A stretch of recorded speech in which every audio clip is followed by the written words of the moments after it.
Bakit Miss Kita? 103.9 IFM sa IFM siguradong enjoy kakakambing. Markahan mo na yan. At narito na nga kakambing ang aking unang kwento ngayong linggo. Unang tampok sa bagong programang aking inihahain. Ang programang Kamoteng Balagtasan kung tawagin. At sa unang kwentong mapapakinggan mo kakambing, aking pinamagatang ang best friend kong bading. Mayroon akong isang lalaking kaibigan. Matangkad, maputi, Karding ang pangalan. Lahat napapanganga sa kanyang tindig. Mga babae sa kanto ay napapaibig. Ngunit nang minsang kami ay mag-inuman, nagulat na lang ako. Ako'y biglang hinalikan. Nagtapat siya sa akin, sinabi kanyang lihim. Gusto na raw kasi niyang lumabas sa dilim. Nagulat na lamang ako at biglang napamura. Ang akala kong lalaki, si Lahis pala.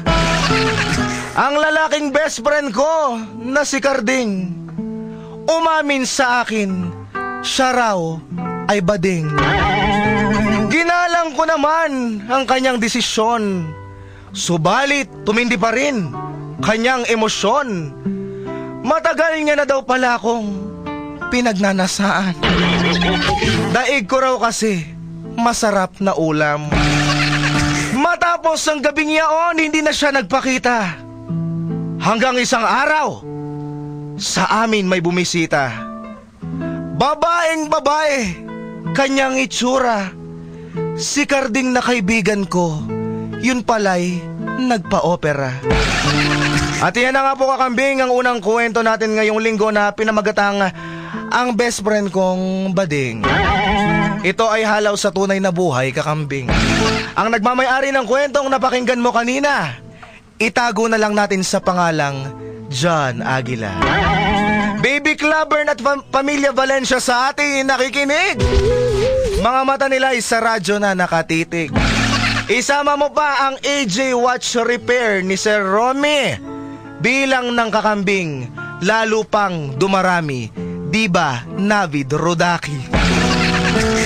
Tuloy-tuloy kakambing ang tutok mo sa IFM. Siguradong enjoy ka. Nako, overtime. Alas 12:19 na.